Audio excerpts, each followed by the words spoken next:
Tenerife holiday panic after a new earthquake sparks fears Canary Island volcano could erupt. Today we had USGS has it as a 4.9, others have it at a 5 magnitude in the Canary Islands. We know that Canary Islands are a mantle plume. When we were doing the initial videos on La Palma volcano eruption, we found that there is a mantle plume under there. Those volcanic islands are from a mantle plume that had at one point in the very ancient past a super eruption there. So these are all volcanic islands. Spain's Canary Islands, once again on alert after an earthquake 4.9 today, recorded between Gran Canaria and Tenerife over the weekend. But that today we had a 4.9. And I'll leave a link below for you. Oh, no, not today, sorry. On the 16th, on the weekend. I'm sorry, I got confused because we had a 5 magnitude in Iceland today, and 30 minutes later we had a 3.2 in Birmingham in the United Kingdom, felt by about 800 people. But that'll be another video. Now, concerning the Canary Island volcanoes, earthquakes, and Medio was mapped by Spanish Institute of Oceanography in the late 1990s after a 5.2 magnitude earthquake and 30 aftershocks hit Canary Islands. The IEO traveled to the site, and it's about 25 kilometers from Tenerife, 36 kilometers from Gran Canaria, just a few weeks ago, finding an extraordinarily large footprint on the seabed that, according to Institute, warns of volcanoes' strength. The volcanic edifice has a depth of 1,630 meters and its summit at 2,100 meters, and its base with a maximum height of 470 meters, close to a fault line of about 35 kilometers.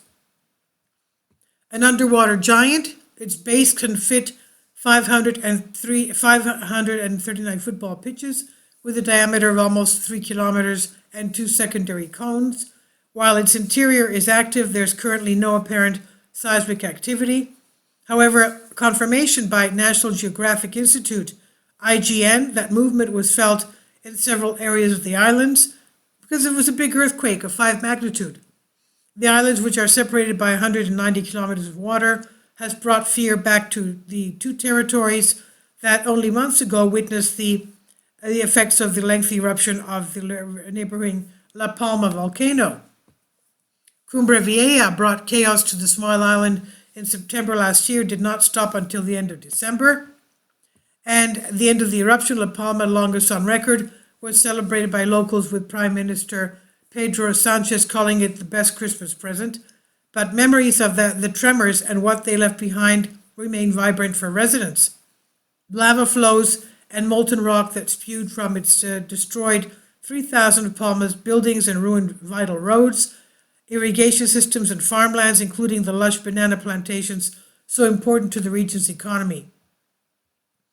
85 days of rumbling brought the estimated damage of about $1 million, about $100 million to the island's infrastructure. So the prospect of yet another volcanic episode is, of course, scary for Canary Islanders. But according to Maria Jose Blanco, IGN's director, they can rest assured outbursts like those of La Palma will not happen.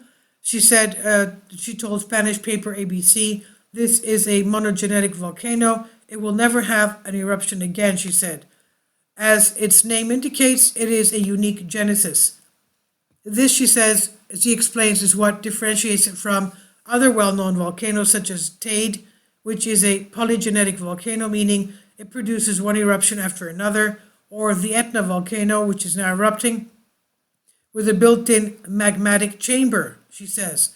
Italy's Mount Etna erupted again Monday night for the 54th time in the last 12 months, sending a plume of ash into the sky over Sicily.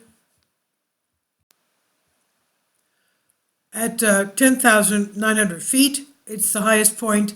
It's Europe's tallest active volcano, and its frequent activity throughout 2021 increased the size of the volcano by 100 feet in 1 year. So this is what's happening with the Canary Islands. This is by Teresa Gotten Martinez on Express UK. Please leave your comments. Thank you for your support. support my Patreon account. The daily posts are 5 videos daily, and they are totally different from what I have on my YouTube channel. Thank you so much for your support and that you find all my content so interesting. You'll find the Patreon account details in the description box below.